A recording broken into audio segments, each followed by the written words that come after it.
¿Qué tal? ¿Qué tal? Buenas tardes. Bienvenidas y bienvenidos todos a esta tercera sesión del ciclo de conferencias con el filósofo alemán Marcus Gabriel.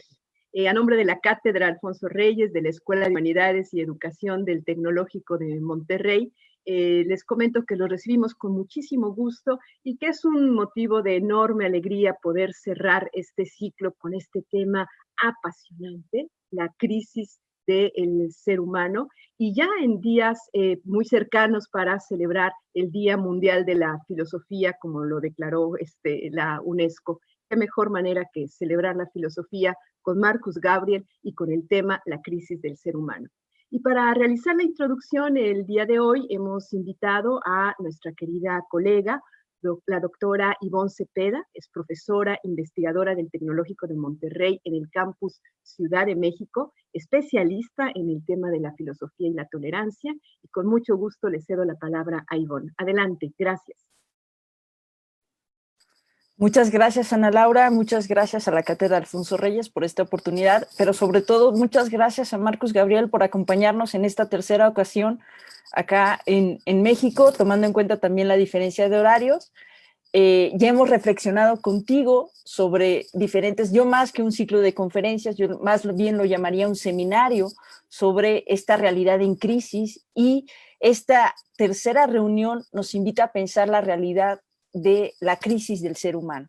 Y en este sentido, tú ya habías señalado en la segunda conferencia, cuando nos hablaste de la importancia de las humanidades para entender la objetividad y para entender nuevas formas o acercarnos a nuevas formas de pensamiento sobre esta realidad, tú ya habías adelantado también cuál era esta nueva propuesta que tú tienes de la mano de pensar este nuevo realismo o neorrealismo, que es como también se ha descrito en otros ámbitos.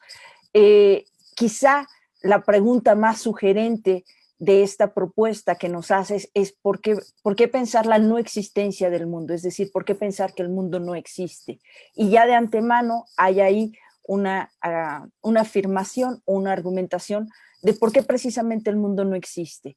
Y así nos invitas a pensar, a reflexionar sobre nuevas formas de acercarnos a esta metafísica, a esta nueva ontología que considere tanto la búsqueda de un sentido como esta pluralidad de sentidos o esta pluralidad de mundos de la que tú nos vas a hablar en esta nueva conferencia.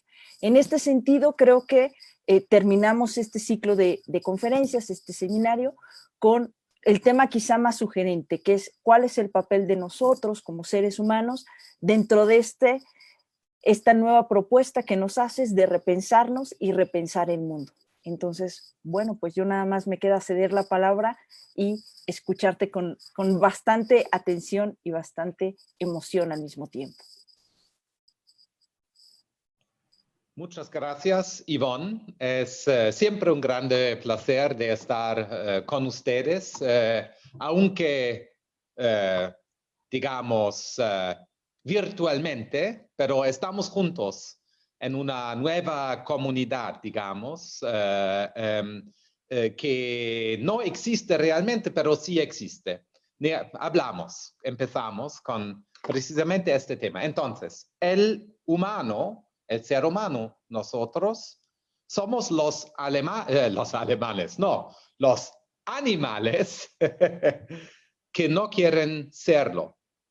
A diferencia de otros animales que son animales sin querer. Por ejemplo, los leones. Nosotros nos hacemos preguntas sobre quiénes o qué somos en contraposición con el resto de los animales y con el entorno no animal, el medio ambiente. Por lo tanto, los humanos no encajan fácilmente en esta naturaleza, en este panorama. No somos un trazo de lava en la luna, como lo expresó alguna vez el filósofo Johann Gottlieb Fichte. Los leones no discuten si deberían volverse vegetarianos. Comen gacelas. No se preguntan cuál es el sentido de la vida ante un universo gigantesco en el que aparentamos ser una casualidad. El sentido de su vida es simplemente su vida. Las personas, por otro lado, existen como seres fundamentalmente indeterminados. Precisamente por eso tenemos que determinarnos a nosotros mismos. O como decía el último Jacques Derrida, tenemos autobiografía. Somos los seres con autobiografía. Desarrollamos autorretratos que varían históricamente, tanto de forma diacrónica como sincrónica. Nadie puede divisar todos los autorretratos. La historia humana de la búsqueda de autoimagen es demasiado compleja. Pero esto es el tema de las humanidades, cuya objetividad consiste en investigar una realidad dependiente de la mente, del espíritu Geist humana, a saber, la realidad de la mente. De eso se trata mi última charla en esta serie. La tesis de que el ser humano es un ser vivo, mental y espiritual libre que determina la realidad de su propia mente es lo que yo llamo neoexistencialismo. Es una parte importante del nuevo realismo, el programa filosófico que representa mi trabajo. Esto es exactamente con lo que nos ocuparemos hoy, es decir, sobre cómo la mente humana, el espíritu humano, encaja en la estructura fáctica que encontramos una vez que comenzamos a explorarnos a nosotros mismos. De acuerdo con mi propia contribución a este panorama de la investigación filosófica muy contemporánea, definamos el nuevo realismo como por lo menos una combinación de dos tesis fundamentales. Primera tesis, podemos conocer cosas, hechos en sí mismos, es decir, como realmente son. Segunda tesis, no hay una totalidad de hechos gobernada por una explicación unificada de principios o leyes. No hay una teoría metafísica o física del todo, porque el todo no existe. La primera tesis se justifica mediante una simple reductio ad absurdum. Simplemente no tenemos ninguna razón para afirmar que nunca podremos conocer la realidad en sí misma, es decir, cómo son realmente las cosas. Estoy hablando en este contexto del argumento de la facticidad.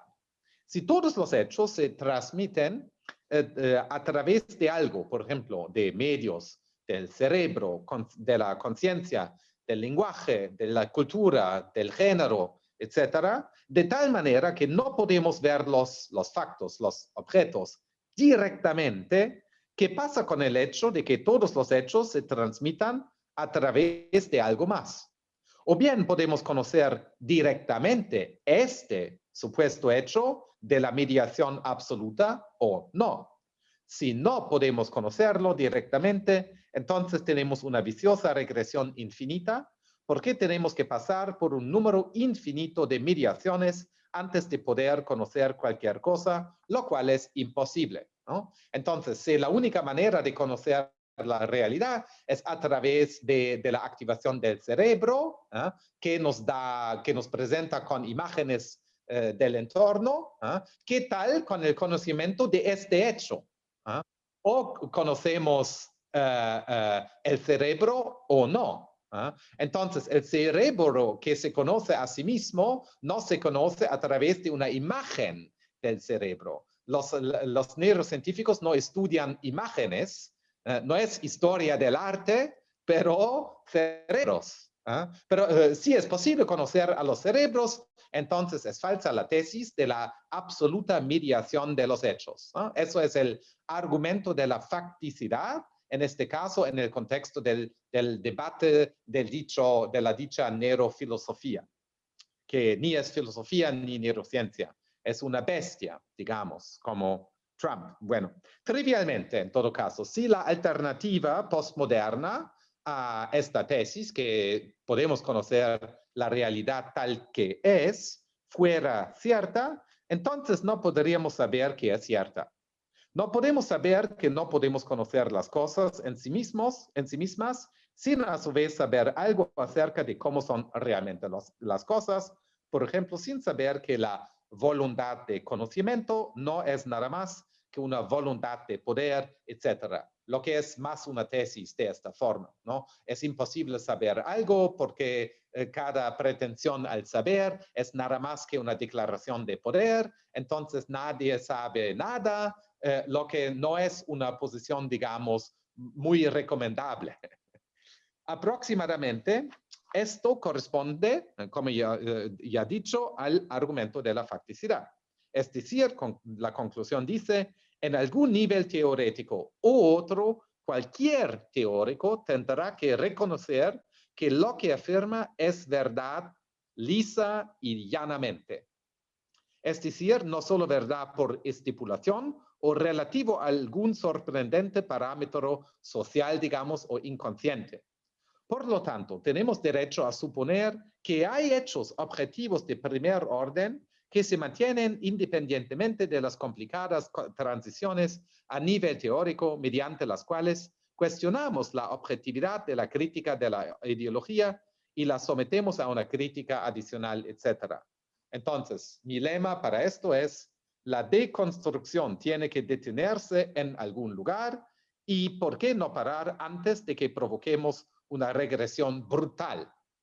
¿Por qué no detenerse antes la deconstrucción? ¿Por qué no construir? Antes la deconstrucción es antes la construcción. La segunda tesis, que no hay un todo, es un poco más complicada y requeriría una larga charla para explorar sus ramificaciones filosóficas, a veces un poco técnicas. Sin embargo, el argumento básico se puede reconstruir recurriendo a lo que llamo la alegoría de los cubos. Imagen que hay 3 cubos en una mesa, uno azul, uno rojo y uno blanco. Presentemos a un transeúnte medio y preguntémosle cuántos objetos hay sobre la mesa. Una respuesta natural sería 3, ya que el transeúnte ha contado los cubos con éxito, lo que es bastante fácil para la mayoría de los hombres, menos el presidente de los Estados Unidos, que hay problema, digamos, con hechos. La siguiente persona que entra es el señor Planck, quien nos da una estimación aproximada de las partículas subatómicas probablemente presentes en un cierto fragmento de espacio-tiempo, señalado de forma aproximada por nuestra pregunta: ¿cuántos objetos hay sobre la mesa? El señor Planck responde n, donde n es astronómicamente mayor que 3. Podemos multiplicar las respuestas verdaderas a la pregunta de cuántos objetos hay sobre la mesa sin mencionar la pregunta de cuántos objetos existen en general. Mi nombre para cada de estas reglas de conteo o conjunto estructurado de reglas es un sentido. Es decir, en un sentido hay 3 objetos, 3 cubos. En un otro sentido, el del señor físico Planck, hay n objetos, por ejemplo, los electrones. Y en un otro contexto, por ejemplo, de las artes, hay un solo objeto, por ejemplo, una obra de arte. Y el contexto de esta charla también hay un objeto, ¿no? Que consiste en un experimento mental. Entonces, y cada regla de conteo es lo que llamo un sentido. Y un dominio de objetos organizado según reglas es un campo de sentido. Por ejemplo, en el campo de sentido de los cubos, hay 3 cubos en esta situación. En el campo de sentido de electrones hay n electrones. Lo que no existe, según esta teoría, es un campo de sentido de todos los campos de sentido. Es decir, los electrones y los cubos no coexisten en un campo en que hay cubos y electrones. Eso es una de las conclusiones de la posición. Una vez que se acuerda un sentido, uno de los sentidos, normalmente tenemos acceso epistémico explícito a los objetos contados de la manera correcta. Estos objetos, los 3 cubos, los electrones, etcétera, en realidad son como se caracterizan en la mejor descripción en el dominio y por lo tanto forman lo que llama un campo. En conjunto obtenemos entonces este concepto central de mi ontología, de mi teoría de la existencia, es decir, el concepto del campo de sentido. En este contexto, podemos preguntarnos si existe un campo de sentido de todos los campos de sentido y se puede demostrar que no existe tal campo. Esta pregunta nos lleva a áreas técnicas que aún no se han explorado completamente, ya que el concepto de campo de los sentidos es una introducción todavía bastante reciente y muchas de sus consecuencias aún están en discusión. Pero para darles una idea de los problemas que surgen aquí, exploremos la suposición de que hay un campo de sentido de todos los campos de sentido, un campo gigantesco. Por un lado, si existiera tal campo, tendría que aparecer dentro de sí mismo, porque el campo de sentido, ¿no?, es el campo de todos los sentidos. Incluso el campo de sentido de todos los campos de sentidos, es decir, aparece dentro de sí mismo. Esto conduce a varias paradojas. Podemos ilustrar los problemas con referencia al cuento El Aleph de Jorge Luis Borges. En resumen, en el Aleph, el protagonista, también llamado Borges, se enfrenta a un objeto llamado Aleph en un sótano de Buenos Aires. Este espectacular objeto contiene una vista de absolutamente todo. Esto significa que mirar hacia el Aleph incluye una representación de Borges en Buenos Aires, mirando hacia el Aleph, donde ve Borges en Buenos Aires, viendo Borges en Buenos Aires, etc. Sin embargo, ¿cómo es posible que una representación de Borges en Buenos Aires en el Aleph sea idéntica a Borges en Buenos Aires? Si Borges en Buenos Aires en el Aleph difiere de Borges en Buenos Aires, entonces Borges en Buenos Aires está representado en el Aleph sin estar en el Aleph. Pero esto socavaría la pretensión de la totalidad absoluta según la cual el mismo campo de sentido de todos los campos de sentido tiene que aparecer dentro de sí mismo para que la situación alcance el cierre y la completud, lo que es imposible. De esto concluyo que la realidad está fragmentada en sí misma. En definitiva, hay un número infinito de campos de sentido. El hombre es ese ser vivo, ese animal, que se encuentra en este infinito y trata de determinar su propia posición frente y dentro de este infinito. Esto significa que siempre tenemos que simplificar nuestra situación porque la realidad es infinitamente más compleja que los conceptos que ahora tenemos de ella, como el virus. Ya el virus es mucho más complicado que todos los conceptos que tenemos del virus. El hombre simplifica y así surgen la ideología y la propaganda, pero también la ciencia y la tecnología. Lamentablemente, los dos a menudo son indistinguibles, lo que hoy conduce a una profunda crisis. Aunque sabemos más sobre la realidad que nunca, al mismo tiempo hemos perdido parcialmente el conocimiento indígena que nos ha conectado con el infinito durante cientos de miles de años. Necesitamos entonces recuperar la posición que el etnólogo brasileño Eduardo Viveiros de Castro denomina perspectivismo amazónico. Simplemente, estoy hablando portugués, simplemente hay infinitamente más de lo que nuestra ciencia y tecnología modernas imaginan. Por eso fallamos repetidamente frente a la realidad, en estos días frente a una pandemia viral y frente a la crisis climática mucho más peligrosa que nosotros mismos producimos con nuestras simplificaciones científicas y tecnológicas de la realidad. No olvidemos, no fueran Donald Trump y Jair Bolsonaro, sino Carl Friedrich Benz, un ingeniero alemán, quien inventó el motor de combustión interna. Las máquinas de matar y deforestar que Trump y Bolsonaro, y por supuesto también un Xi Jinping, usan hoy para destruir el planeta, no son el resultado de noticias falsas, sino que fueran producidas por la ciencia y la tecnología alemana, que entre otras cosas también son responsables de la bomba atómica y demás armas de destrucción masiva. Por eso no debemos idolatrar las ciencias naturales, ni siquiera en tiempos de una pandemia. El hecho de que necesitemos una vacuna alemana, como ahora ya sabemos desde ayer,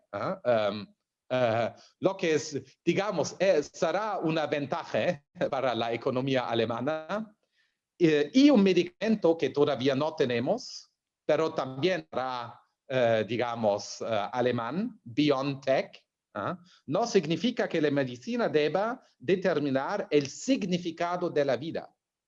BioNTech no debe ser el nuevo Lutero, el nuevo protestantismo alemán. Y viene de Mainz.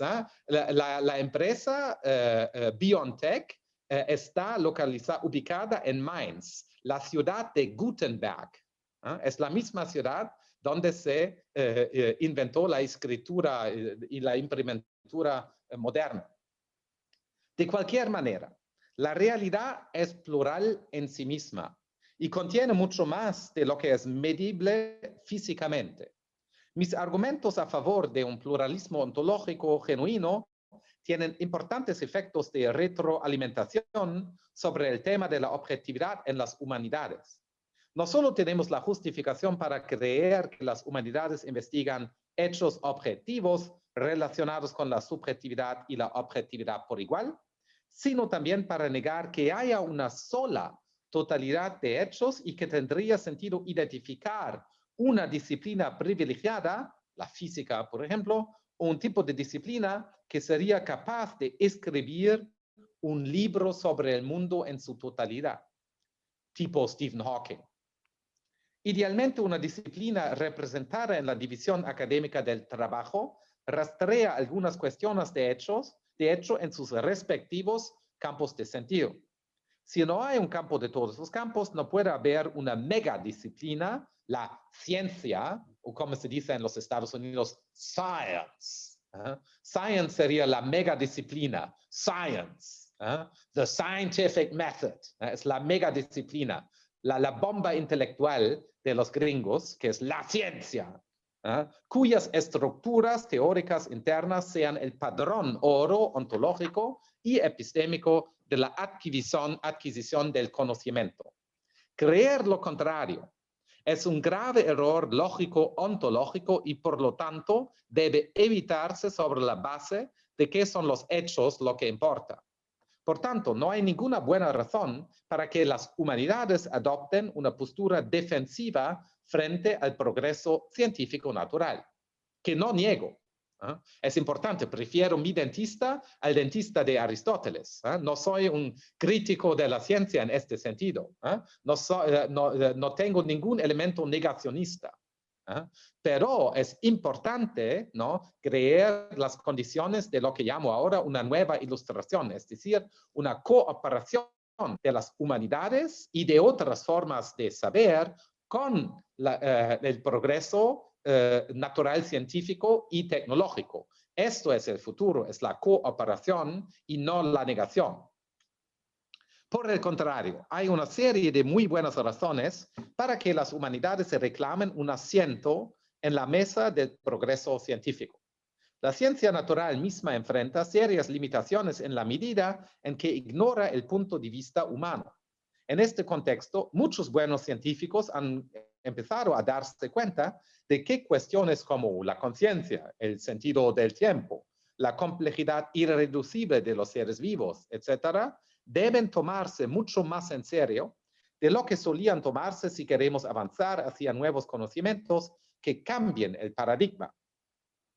No podemos adecuar a la vista los temas en las fronteras de la ciencia, como la forma teórica de un futuro, una física más unificada que podría resolver realmente el problema de la medición en la física cuántica, el famoso gato de Schrödinger, el problema de la conciencia, el libre albedrío, etc., si ignoramos nuestra propia indispensabilidad en cuanto sujetos cognoscentes. Las afirmaciones de conocimiento tienen como meta la realidad. Si alguien sabe que algo es el caso, eso es el real.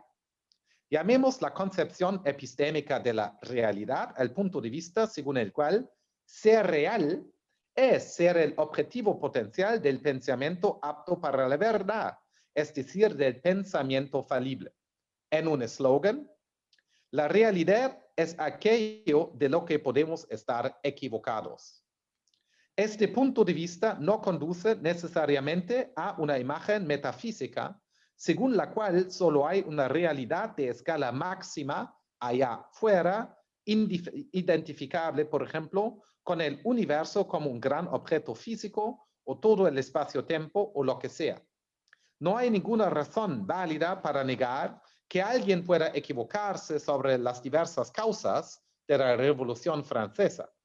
La hipótesis del continuum en matemáticas puras, la fuente de su dolor, el estado mental en el que se encuentra. ¿Estoy soñando o despierto en este momento? ¿Todavía estoy enamorado de mi pareja, etcétera? Para mí sí, pero nunca se sabe. Y así sucesivamente. En particular, es posible tener razón o estar equivocado acerca de las condiciones necesarias para tener razón o estar equivocado respecto a algo. Lo que se necesita para tener razón o estar equivocado respecto a algo en un campo de sentido dado son sus condiciones de objetividad. Cada sujeto que entra en un campo de sentido con una afirmación de saber, de conocimiento, ¿no? Tiene sus condiciones de objetividad.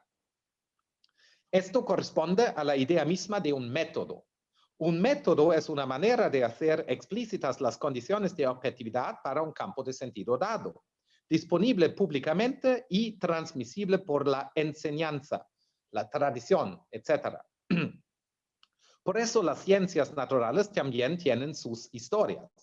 A diferencia de la mayoría de sus objetos, como las galaxias o las especies que vagaban por la Tierra antes de que los científicos humanos estuvieran presentes para notar algo, los métodos científicos son artefactos de la práctica discursiva humana diseñados para convertir explícitamente en objetos las condiciones de objetividad. Eso es un método también en las ciencias naturales, ¿no? Que un método transforma las condiciones de objetividad en objeto, ¿no? Por eso podemos escribir algoritmos, por ejemplo, en las ciencias naturales, ¿no? Que automizan la adquisición del conocimiento. Según la concepción epistémica de objetividad del nuevo realismo, las condiciones de objetividad para un campo de sentido dado constituyen subjetividad en el siguiente sentido. Ser un sujeto es ser el portador de estados mentales susceptibles de evaluación en términos de diversos grados y tipos de engaño. Existen diferentes métodos, pero a nivel de su concepción de la objetividad, todas las disciplinas científicas concurren fundamentalmente. A la luz de esta reflexión, quiero concluir mis reflexiones sugiriendo un marco amplio para individualizar las humanidades en comparación con las disciplinas científico-naturales y tecnológicas que, sin duda, también se ocupan de los seres humanos como, por ejemplo, objetos físicos, bioquímicos y estadísticos. Mi nombre para este marco es el neoexistencialismo. El punto de partida de este marco es la observación de que los agentes humanos a veces actúan a la luz de una concepción de quiénes o de qué son. Un ejemplo sorprendente de esto sería la diferencia entre alguien que hace lo que hace en virtud de su creencia de poseer un alma inmortal, cuya moralidad es probada durante su vida terrenal por un Dios trascendente por un lado, y por el otro lado alguien que cree que es un simio asesino sofisticado sin ningún centro de control homuncular, una compleja red celular biológica cuyo objetivo es el mantenimiento en forma de supervivencia y la difusión de sus genes a través de la procreación.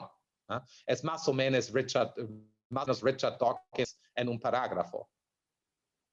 Existen muchas otras formas de ser humano en realidad, o de realizar la propia humanidad actuando a la luz de una concepción compartida de lo que es la humanidad.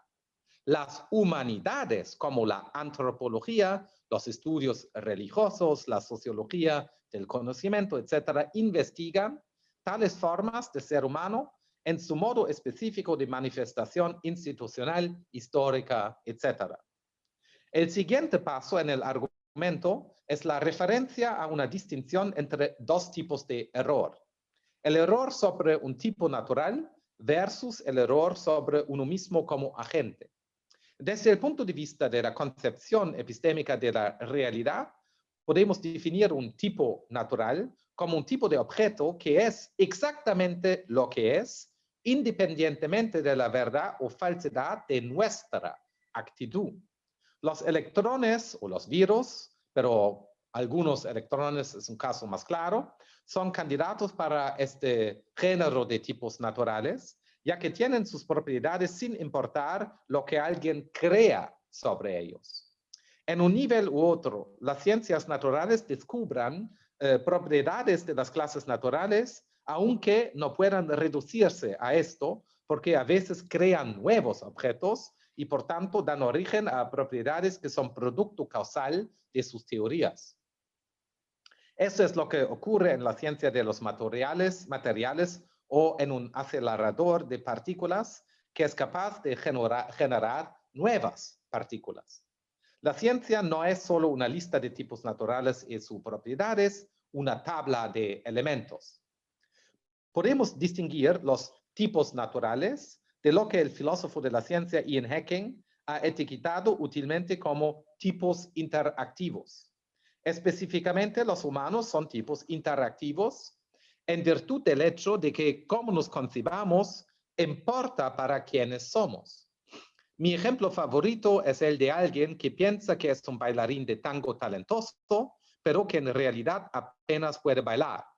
Esta persona, que no soy yo, podría llevar una vida engañada en la medida en que su integración en un grupo pueda sufrir severamente por sus creencias erróneas sobre sí mismo. El ejemplo tiene origen en una visita a Buenos Aires, claro. Las creencias erróneas sobre mí mismo, que por lo menos potencialmente soy un bailador talentoso, incluidas las creencias erróneas sobre mí mismo, paradigmáticamente pueden cambiar mis propiedades. Si tengo creencias equivocadas, estoy en un estado diferente al que tengo si tengo creencias verdaderas, independientemente de su objetivo. Por lo tanto, las creencias importan para quiénes y qué somos. El propio neoexistencialismo ofrece una explicación de lo que es ser humano, una explicación de la humanidad. En esta explicación, ser humano es instanciar la capacidad de pensar en sí mismo como un agente de cierto tipo y a veces actuar a la luz de esta concepción. Podemos pensar en esto, el neoexistencialismo, como antropología de orden superior. Es una explicación de la capacidad humana universal de actuar a la luz de una concepción de lo que es ser humano. Y actuar a la luz de esta capacidad de actuar a la luz de una concepción humana es una antropología de segunda orden. La capacidad de instanciar la humanidad de maneras que difieren sincrónica y diacrónicamente entre individuos y poblaciones no difiere en sí misma, sincrónica y diacrónicamente entre individuos y poblaciones. Por eso compartimos, claro, yo con los mayas, la humanidad. Realizamos la humanidad en una manera diferente respecto a la luz que nos da una explicación de lo que es ser humano en la naturaleza, en un entorno no humano. Pero esta capacidad es la misma. No hay aliens en este planeta. Sin duda, la antropología como disciplina puede estudiar a la misma antropología. La historia como disciplina puede estudiar a la misma historia, etc. Pero esto presupone que hay alguna entidad invariante exenta de los cambios encontrados en el objeto de dominio de esas disciplinas. A esta entidad invariante del ser humano la denomino Geist, espíritu, mente. El neoexistencialismo se diferencia de muchas formas de existencialismo clásico en que se basa en una concepción potencialmente unificada de los seres humanos, tanto como objetos de las ciencias naturales, la medicina, etc., y sujetos de autoconcepciones históricamente variables y aptas para la verdad, que son el objetivo de la investigación de las humanidades y ciencias sociales. En este contexto, el neoexistencialismo tiene la ventaja de ofrecer una solución al llamado problema mente-cuerpo, que está diseñado para acercar a todas las disciplinas académicas a una misma mesa, aquella a la que todos nos sentamos en virtud de nuestra humanidad. En la filosofía de la mente, el neoexistencialismo sostiene que no existe un único fenómeno o realidad que corresponda al término general bastante confuso de la mente. Más bien, los fenómenos típicamente agrupados bajo este rubro están ubicados en un espectro que va desde lo por ahora obviamente físico hasta lo inexistente. Sin embargo, lo que sí unifica los diversos fenómenos subsumidos bajo el concepto confuso de la mente es que resultan del intento del ser humano de distinguirse tanto del universo puramente físico como del resto del reino animal. Al hacerlo así, nuestro autorretrato como criaturas de mentalidad específica evolucionó a la luz de nuestras versiones igualmente variadas de cómo es la existencia para los seres no humanos. Geist, espíritu, no es un tipo natural, una estructura complicada de tipos naturales, sino precisamente algo que no existe independientemente de las descripciones específicas utilizadas para señalar fenómenos cuya existencia misma depende de atribuciones mutuas de signos de estados mentales, de tal manera que sus condiciones de precisión presuponen un anclaje tanto en el mundo natural externo como en una división lingüística del trabajo. Geist es lo que se obtiene en condiciones de explicación de acción mutua, en un contexto en el que no se puede delegar el vocabulario mediante el cual uno se concibe a sí mismo y a los demás como humanos a un punto de vista puramente científico, natural. Algún subconjunto propio u otro de nuestro vocabulario de autorretrato es tal que comprende elementos que no se refieren a clases naturales, allá fuera. Esto no descarta a priori que exista otro subconjunto propio del mismo vocabulario que escoja tipos naturales, por ejemplo, cerebros o células. La vigilancia, varios impulsos que experimentamos conscientemente y tal vez la conciencia fenómica, semejanza de lo que es, en su conjunto pertenecen a esta categoría. Todavía no lo sabemos. Tal como están las cosas, nuestro vocabulario mentalista se diferencia tanto de forma diacrónica como sincrónica entre diferentes idiomas naturales y idiolectos especializados. No está unificado de ninguna manera específica más allá del hecho de que normalmente lo invocamos en contextos donde es importante una explicación de la acción, incluidas actividades como predecir o regular el comportamiento futuro. Sin embargo, el neoexistencialismo no es una recaída en el dualismo metafísico, según el cual hay exactamente dos tipos de objetos en el universo, sustancias materiales y sustancias mentales, de modo que nos encontramos con el misterio irresoluble de su interacción. La causalidad mental es real, en el sentido de que los signos de los tipos elegidos por el subconjunto adecuado y relevante de nuestro vocabulario mentalista, que nos vuelve geistig, criaturas con geist, se integran en una red de condiciones necesarias y conjuntamente suficientes. Esta red involucra esencialmente condiciones naturales, como sistemas nerviosos incrustados en organismos sanos, etc. No existe una relación fundamental de conexión privilegiada que atraviese todas las redes simbólicas de autorrepresentación de la mente, del Geist. Cualquier signo real de la red, cualquiera de sus estados, puede tomar cualquier forma de un enorme conjunto de posibles formas de ser humano, epistémicamente indefinido y históricamente abierto. Seguimos generando nuevas formas de ser humanos sin que exista un catálogo a priori. Este es el sentido en el que los humanos no tienen una esencia, el existencialismo. No hay una totalidad inspeccionable de modos de realizar la humanidad. Todavía no conocemos la humanidad del futuro. La humanidad siempre contiene una sorpresa. No sabemos quiénes son los otros.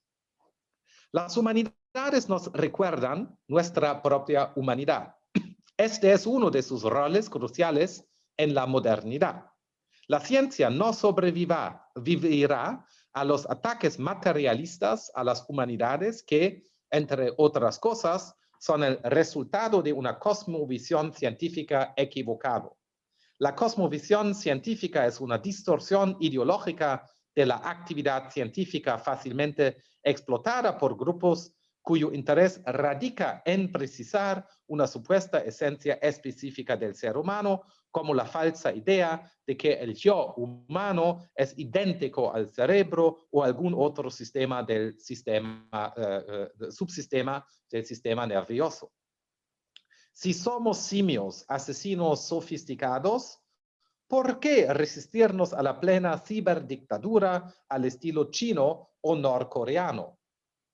Lo que actualmente presenciamos a escala global en nuestra era digital es una lucha entre diferentes concepciones de lo humano.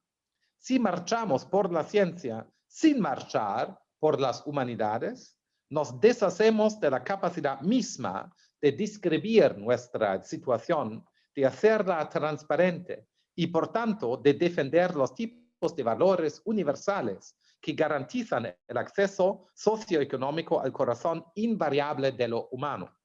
El hecho de que la humanidad no debería destruirse a sí misma, arruinando el único planeta en el que podemos prosperar, no se puede deducir en absoluto del conocimiento científico y tecnológico natural. Mientras no otorguemos a las humanidades y a las demás disciplinas académicas la misma posición epistemológica y valórica, las ciencias naturales serán presa fácil para aquellos a quienes no les importan los hechos, sino que solo están interesados realmente en maximizar el alcance de su voluntad de poder. Pensar que el conocimiento científico es valioso simplemente no es parte del conocimiento científico natural. Creer que lo es, que se puede reducir el conocimiento filosófico al conocimiento de una ciencia natural dada, es una ideología muy problemática porque es engañarse y entrar en el dominio de las humanidades y de las ciencias sociales, las cuales, entre otras cosas, deben estudiar los engaños de la así llamada cosmovisión científica. El primer error que debemos evitar, y con eso sería la conclusión de esta tercera conferencia, es, por tanto, el naturalismo en el sentido de que todo lo que hay es el universo en cuanto objeto de dominio de las ciencias naturales. Por lo tanto, como conclusión de este ciclo de conferencias, recomiendo el antinaturalismo, que sostiene que la visión metafísica de que todo lo que hay es el universo en cuanto objeto de dominio de las ciencias naturales es falsa. Así que partamos juntos hacia un futuro epistémico, en el que habrá una cooperación transcultural, transdisciplinaria, una cooperación con miras a una organización moralmente mejor de la humanidad en este planeta, más allá de la explotación, de la dominación y de las asimetrías que todavía caracterizan el orden del poder en este planeta. El único que nos queda es eso. Esto es lo que llamo nueva ilustración, que por cierto es un tema para otra ocasión. Gracias por su atención.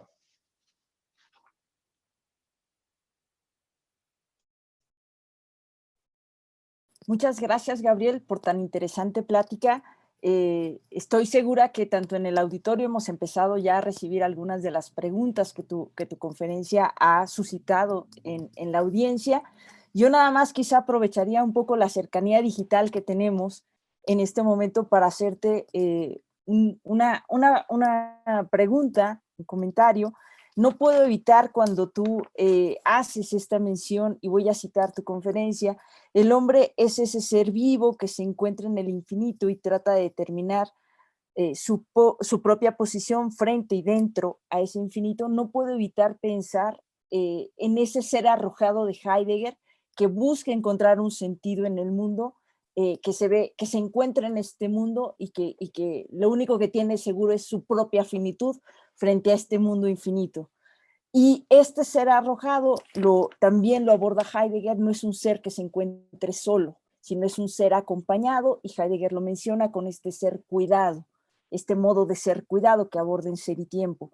Entonces, mi pregunta va en este sentido. Pareciera que tu propuesta hace énfasis en un sujeto individual que seguimos criticando dentro de la modernidad y la posmodernidad, y que nos ha llevado a esta producción exacerbada que se apropia del deseo del individuo.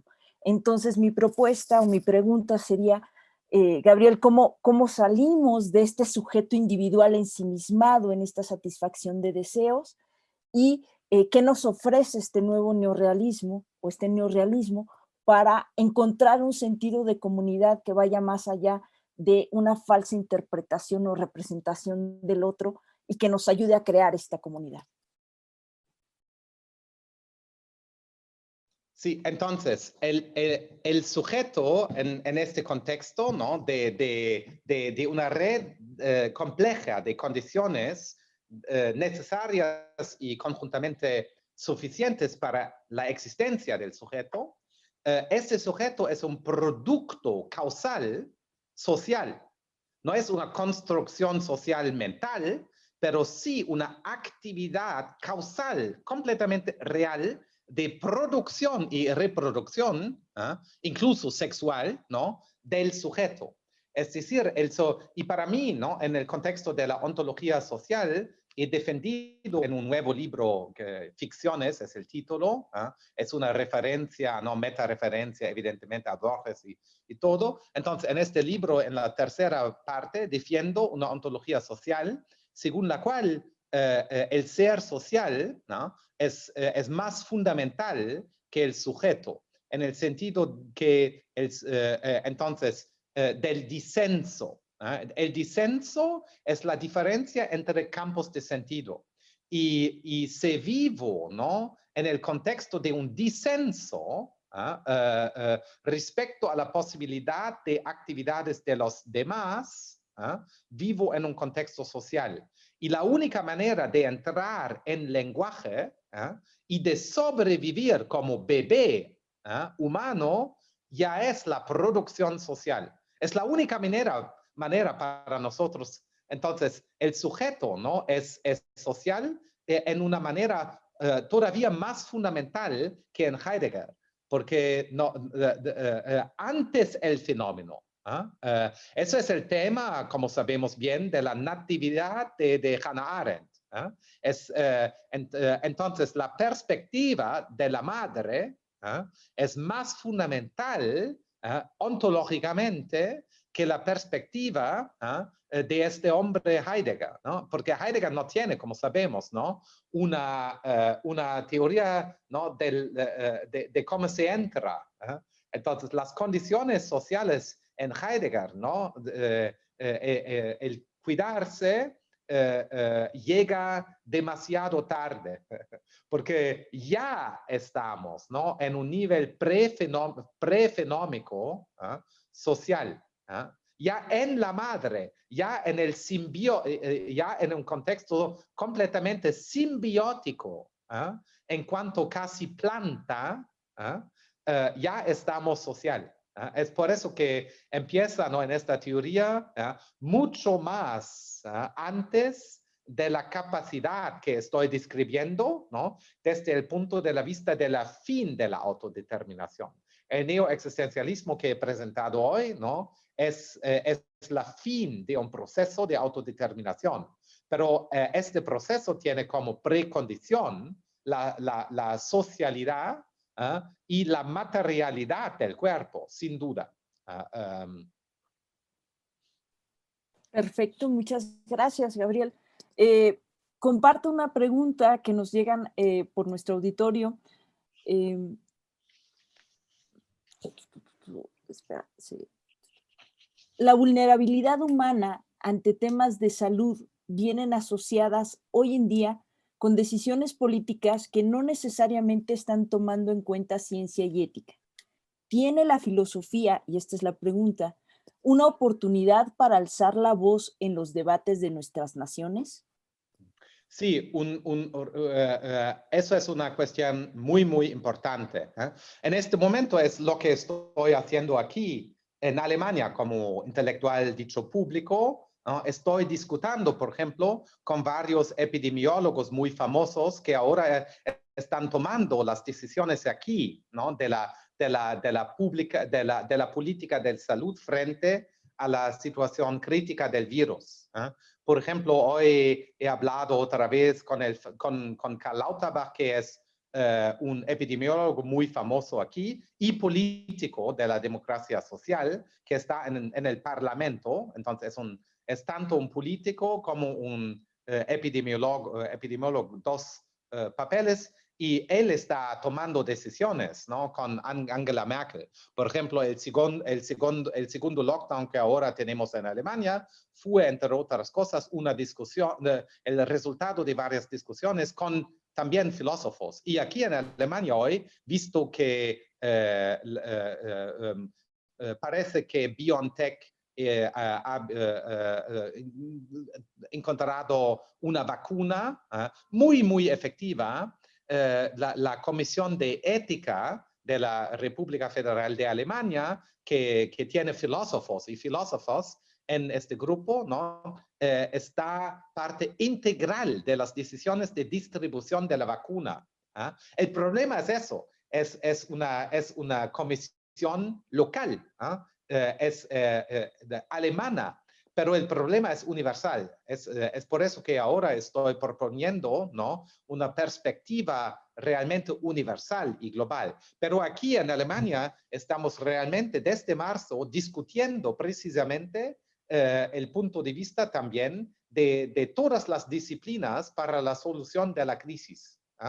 Y, por ejemplo, es muy claro que aquí los políticos, incluso los más conservadores, como por ejemplo el gobernador del estado de Bavaria, Markus Söder, ¿no?, sus argumentos en favor de un segundo lockdown, que en un cierto sentido aquí no fue necesario.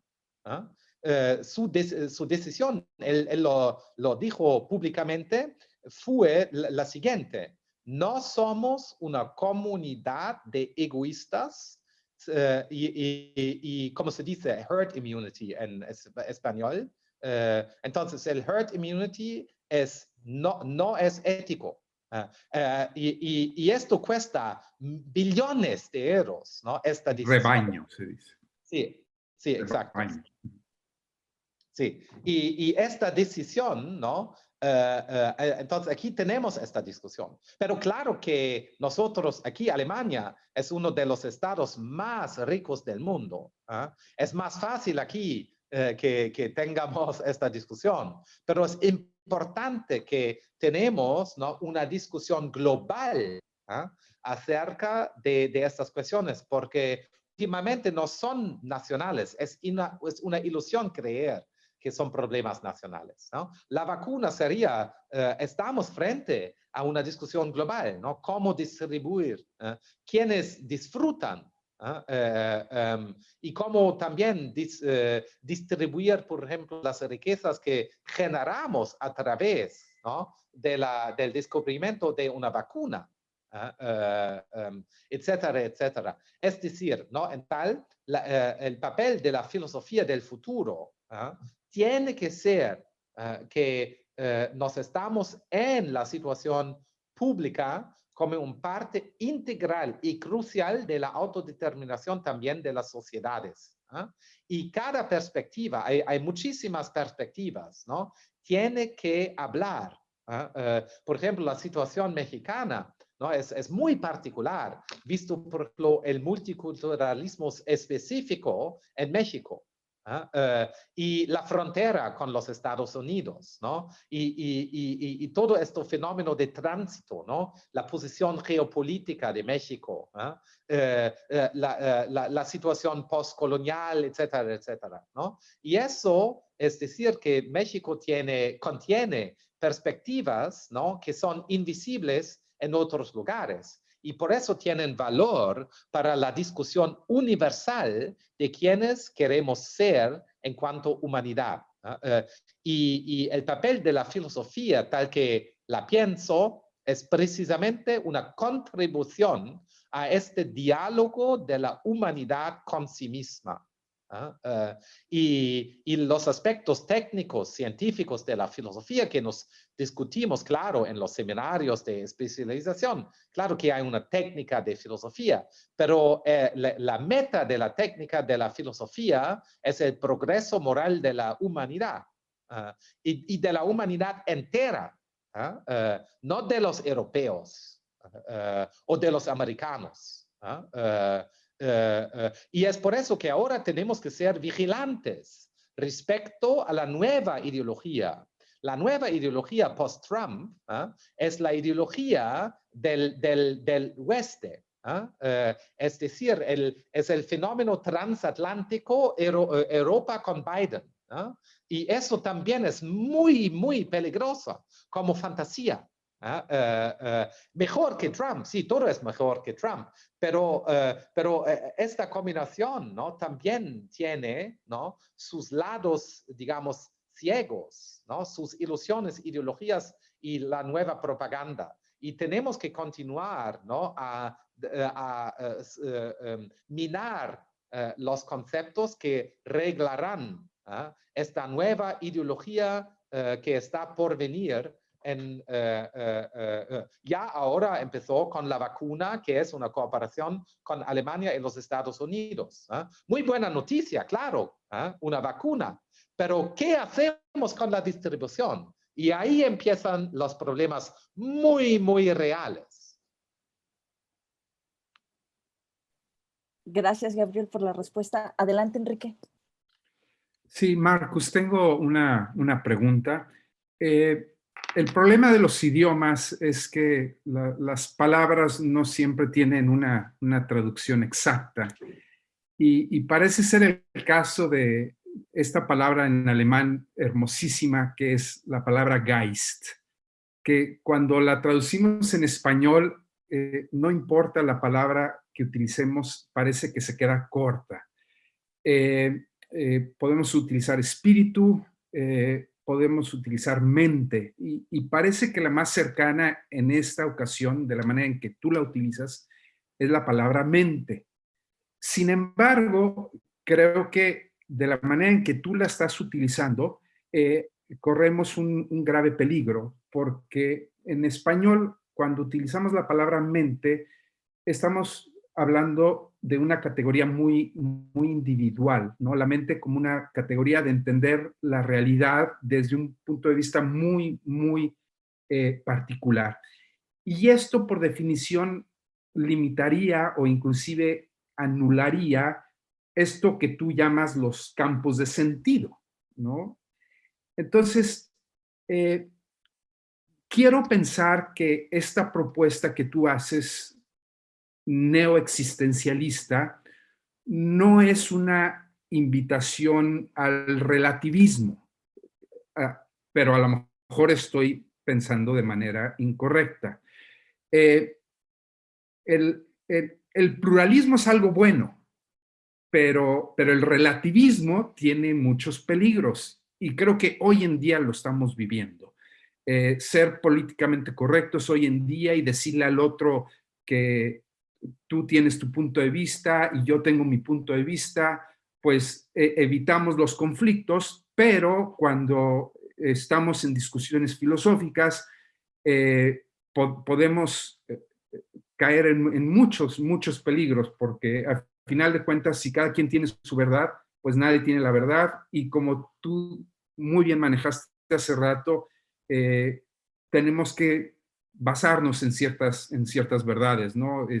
Las verdades de la ciencia son muy buenas, preferimos a los dentistas de hoy en día que al dentista de Aristóteles. Me gustó mucho esa frase tuya. Hay ciertas cosas evidentes sobre las cuales tenemos que descansar la evolución, el progreso del conocimiento. Entonces, mi pregunta específica es, ¿cómo entender mejor este término de Geist como la posibilidad de construir conocimiento compartido y poder avanzar en un sentido más comunitario, que es lo que más nos hace falta en esta realidad que estamos viviendo? Menos individualista, más comunitario, un sentido de humanidad más grande que tanto nos hace falta, ¿no? Sí, eso es una ventaja, ¿no? de la palabra, del idioma en este contexto, ¿no? Cada idioma natural tiene sus ventajas, ¿eh? No hay una jerarquía de los idiomas, ¿no? Cada tiene sus ventajas, también en filosofía. Y este concepto de Geist ya es algo, ¿no? comunitario, ¿eh? Por ejemplo, cuando Hegel utiliza este concepto que es central en toda su filosofía para explicar, ¿no? El derecho, el concepto del derecho y del estado de los derechos, que es lo que Hegel llama el Geist objetivo. Por ejemplo, en alemán se describe la realidad social en alemán. Las reglas, por ejemplo, de la vida cotidiana tienen Geist. Lo que se ve cuando se viaja, por ejemplo, ¿no? Se entra en un país, digamos, Chile, ¿no? Se viaja en Chile. Por ejemplo, la primera vez, ¿no? que he llegado a Santiago de Chile, tenía la impresión de estar en algo muy similar a California, pero en el sur, con todos estos elementos, etcétera, ¿no? Hay un elemento, ¿no? por el paisaje, etcétera, pero no es California, porque es, ¿no? el mundo dicho español, ¿no?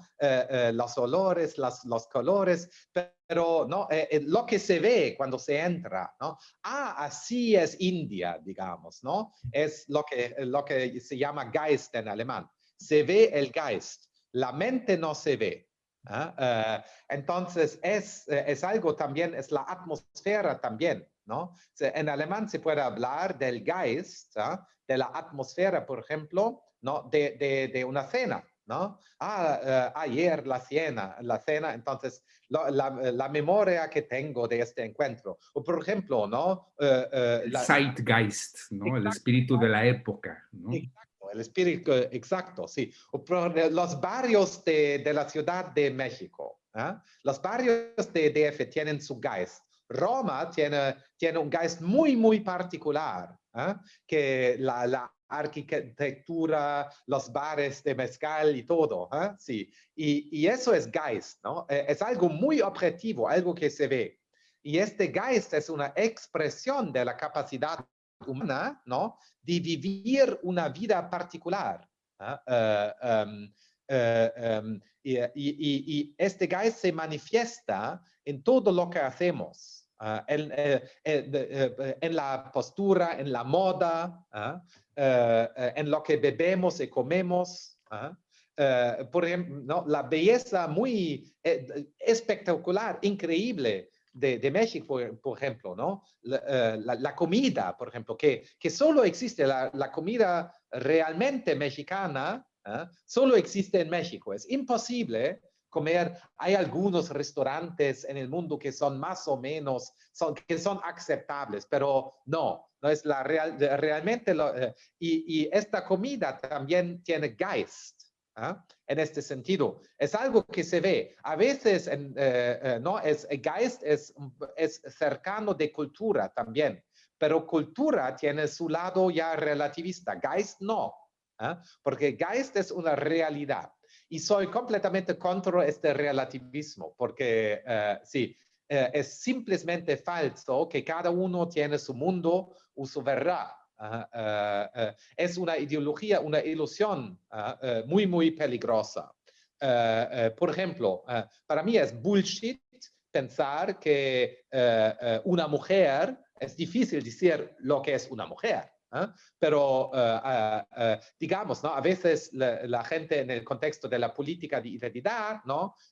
Habla como si existiese algo como una perspectiva de la mujer que difiere de la perspectiva del hombre, tal que no existe una racionalidad universal. ¡Qué bullshit! 2 más 2 es 4 para una mujer y para un hombre. No hay ninguna diferencia. Hay matemáticas y matemáticos geniales de 2 géneros que trabajan con las mismas reglas, las reglas de la matemática, que no tienen nada a ver con el género. Claro que también hay experiencias, ¿no? De los géneros. Es una realidad, pero esta realidad del Geist es objetiva.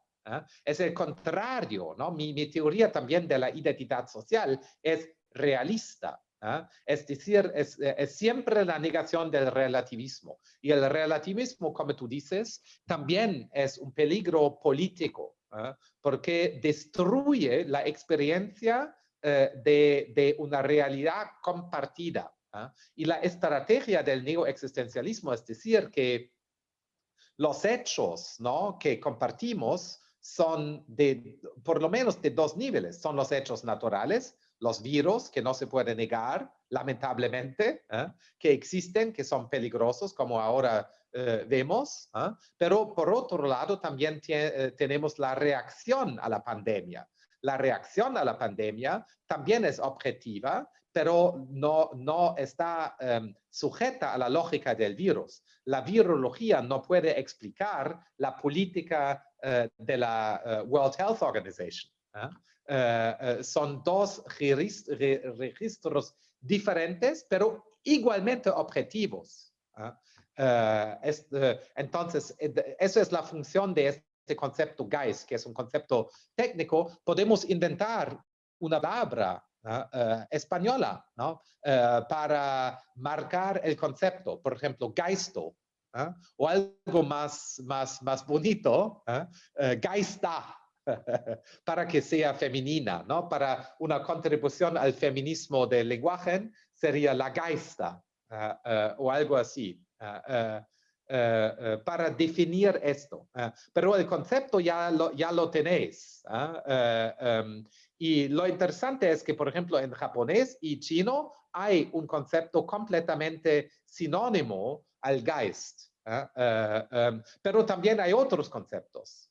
Por ejemplo, la mente, el concepto, lo que se dice con la mente en español, no se puede traducir en alemán.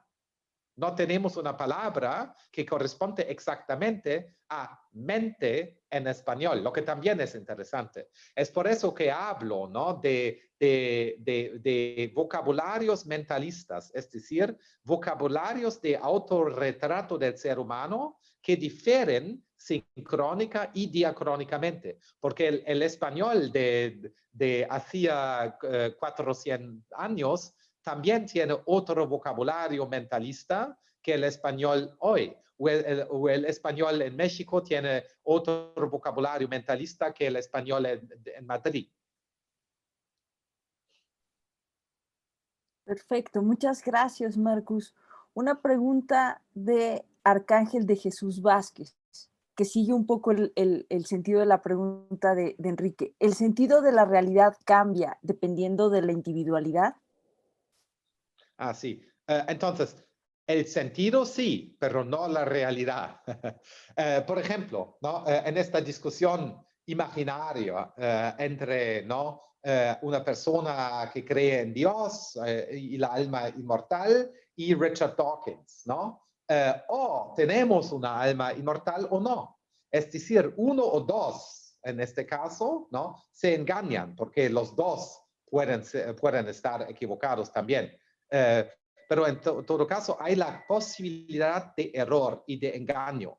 Esta es la gran diferencia entre el existencialismo clásico y el neoexistencialismo. En Sartre y Heidegger ya es más difícil, pero en este contexto clásico, ¿no? Los teóricos tienen este problema de la autenticidad, es decir, de la verdad respecto a sí mismo. Y es muy difícil en el contexto clásico del existencialismo responder a esta cuestión de quiénes realmente somos.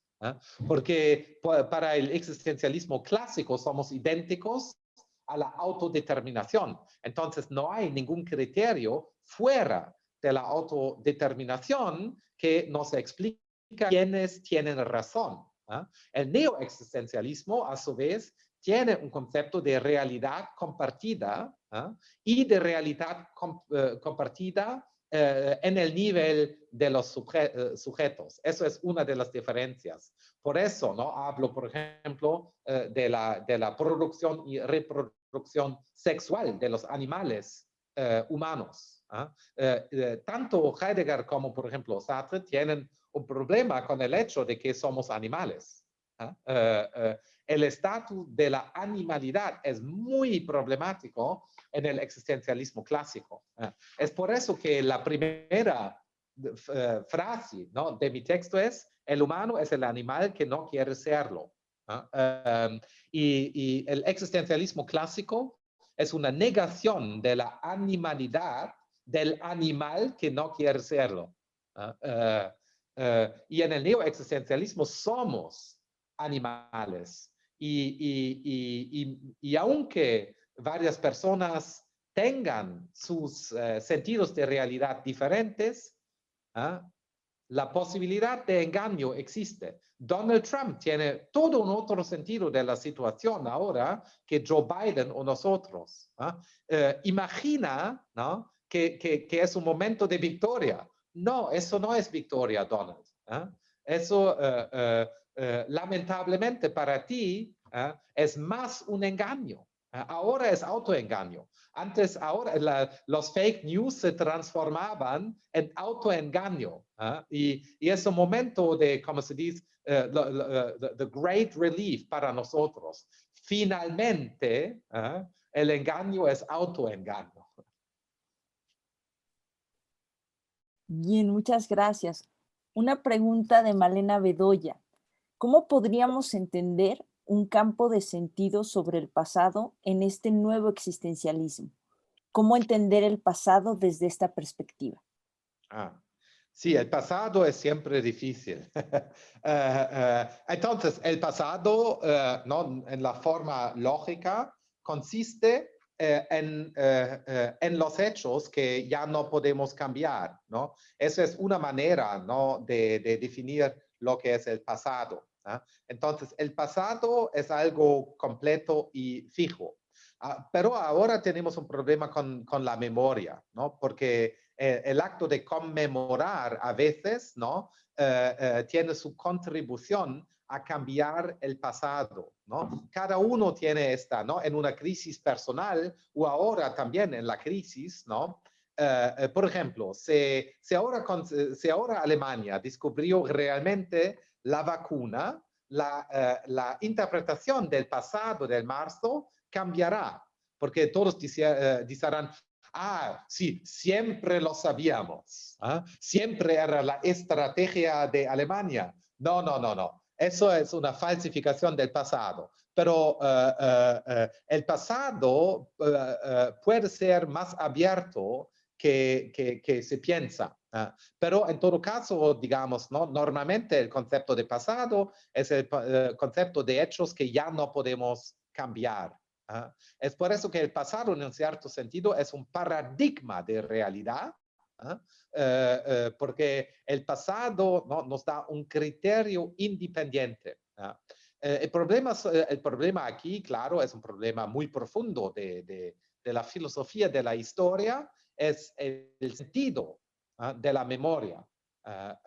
Entonces, ¿cambia o no cambia el pasado? A lo mejor hay varios pasados.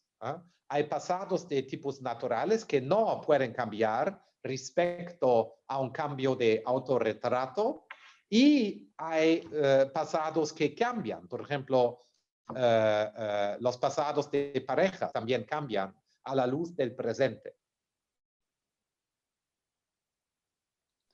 Gracias. En esta ocasión, Francisco Escobedo nos pregunta, ¿qué relación o diferencia tiene el nuevo realismo con el aceleracionismo y el realismo especulativo? Entendiendo que las tres corrientes de pensamiento han sido grandes novedades teóricas del siglo XXI. Sí. Entonces, hay muchas similitudes, pero el problema, por ejemplo, del realismo especulativo en particular es la ausencia de una teoría de la subjetividad. Por ejemplo, en Contame Azul, por eso llamo a estas posiciones contemporáneas realismo antiguo, porque para casi todos los realistas especulativos, ¿no?, lo que importa es la realidad sin espectador, como digo, la realidad en sí. Pero, ¿qué hacen respecto, por ejemplo, mi amigo Graham Harman, ¿no? Object Oriented Ontology? ¿Qué hace Graham con el sujeto? Una ontología orientada al objeto tiene un problema con el sujeto. ¿Qué es el sujeto que piensa? Y Contame Azul, por ejemplo, no nos ofrece nada respecto a la posición de nosotros en este panorama. Y todos los sistemas de realismo especulativo son metafísicos en mi sentido, menos a lo mejor Timothy Morton. Entonces hay complicaciones, pero y Contant oficialmente también no es metafísico en varios sentidos, pero lo es, porque es un naturalista. Para Contant hay un nivel fundamental de la realidad, que es el nivel descubierto por la combinación de las ciencias naturales y la matemática. Entonces es un poco la tradición de Alain Badiou, quien piensa que la teoría de los conjuntos descubre la forma profunda del ser. Y según el nuevo realismo, no hay ninguna forma profunda del ser en este sentido. No hay un nivel fundamental de la realidad que sería el objeto de la investigación metafísica. Y eso es una diferencia crucial. Hay varias diferencias en los pormenores y varias simpatías, ¿no?, entre los pensadores que appartienen a estos, digamos, movimientos filosóficos contemporáneos. Gracias, Marcus. Lo mencionaste hace rato, pero vale la pena retomar el tema de la ética. Noé Morales nos pregunta, ¿cómo se entiende a la ética en tu propuesta? ¿Es un campo de sentido? ¿Es una disciplina que se puede ver transversalmente en diversos campos de sentido? ¿Cómo es? Sí. Nomen est omen, el señor Morales. Entonces, ahora no, he publicado muy recientemente un libro, Progreso Moral en Tiempos Oscuros, en alemán, pero habrá una traducción en español en 2021. Entonces, la idea ahí es la ética, es la disciplina que estudia los hechos morales. Un hecho moral es algo que debemos hacer o no hacer, independientemente de los motivos locales, culturales, por ejemplo. Entonces, los hechos morales, por su naturaleza, son universales y transversales. Y la ética, en cuanto a disciplina, descubre nuevos hechos morales a partir de proposiciones evidentes morales. Por ejemplo, que es inmoral torturar las crianzas sin razón, las crianzas. Entonces, simplemente torturar es claramente inmoral. Entonces, es un hecho moral, o el genocidio, el holocausto. Son casos claros, evidentes, la violencia brutal, la brutalidad, etc. ¿no? Hay varios casos, situaciones que son hechos morales evidentes, o también positivos, que se tiene que ayudar a una persona se no cuesta nada, por ejemplo. Esas son proposiciones evidentes, obvias. Y el descubrimiento de nuevos hechos morales consiste en la destrucción de sistemas de ideología y propaganda que deshumanizan a los otros. Por ejemplo, ¿no? La idea, toda la discusión que he citado de la distribución de la vacuna en el futuro, ¿no? Presupone que humanizamos a los otros, que no pensamos el problema en fronteras nacionales. Es por eso que ya es un peligro que, por ejemplo, los jornales, los diarios en Francia e Italia, hoy describieron la vacuna como alemana, la vacuna alemana, aunque The New York Times describió la vacuna como americana, ni mencionar BioNTech. Y eso ya es el inicio, ¿no? de un problema, porque la vacuna tiene que ser universal. Es una vacuna universal, que no tiene nada a ver con Alemania. Por acaso, BioNTech está en Alemania, claro, pero no tiene esencia nacional. Es decir, ¿no? Para descubrir ahora los hechos de la distribución de la vacuna justa, presupone, ¿no? una aceptación compartida de reglas universales. Por ejemplo, ¿por qué empezar en Alemania o en los Estados Unidos? ¿Por qué en Alemania? ¿Por qué no empezar con la distribución en un lugar más tocado? Por ejemplo, Inglaterra. Esto sería un progreso moral. En el momento de Brexit, ayudar a nuestros amigos británicos. Eso sería un ejemplo de progreso moral. O a los pobres. ¿Por qué no dar la vacuna primeramente a los pobres, ¿no? en DF o en Mumbai? ¿Por qué empezar en el mundo rico? No veo ninguna razón para esto.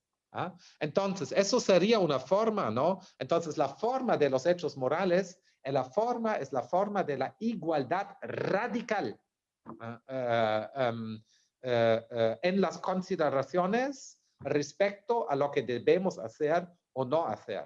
Es decir, una discusión sobre la distribución de la vacuna meramente en Alemania que tuvimos ayer en la televisión, una discusión por el Deutscher Ethikrat, es decir, la Comisión Ética Alemania, ya era inmoral por su naturaleza, porque la única consideración era dónde empezar en Alemania, con los viejos, etc. ¿Por qué en Alemania?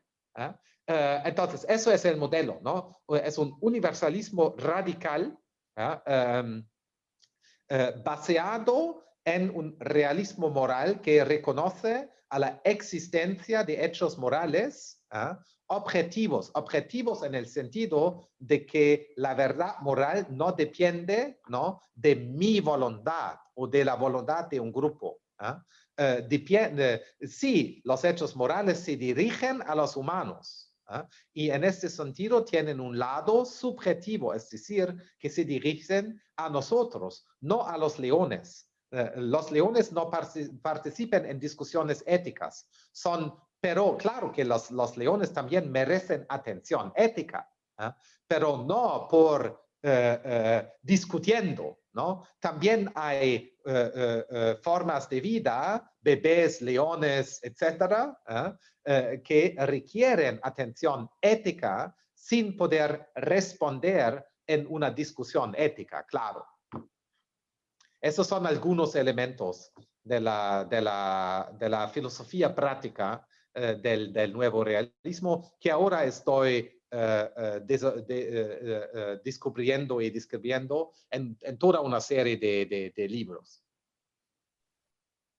Muchas gracias, Marcus. Nos has dejado en esta conferencia con varios detalles a pensar, desde el papel de las humanidades en la objetividad, frente al conocimiento científico y este cientificismo que nos ha abordado en últimos tiempos, el papel del ser humano dentro de esta visión de pensar la realidad a partir de enfrentarse a las estrategias del virus y la salud con este toque y esta responsabilidad del pensamiento ético. Creo que nos llevamos grandes reflexiones y gran trabajo que hacer dentro de las humanidades y dentro de la academia en esta reflexión continua.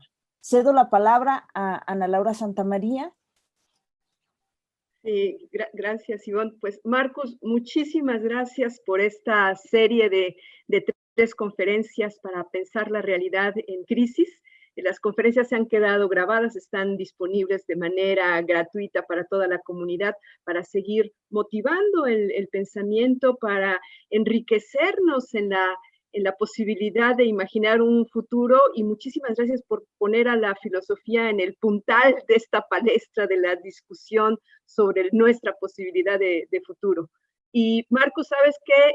En cuanto sea posible que puedas tomar un vuelo, acá te estamos esperando con un mezcal en la mano y esperamos que puedas darnos un seminario de varios días sobre el nuevo existencialismo y el nuevo realismo en algunos de los campus del TEC de Monterrey. Ojalá pueda hacer una visita a varias ciudades del Tecnológico y te recibiremos con muy buena comida mexicana y con el Geist de México.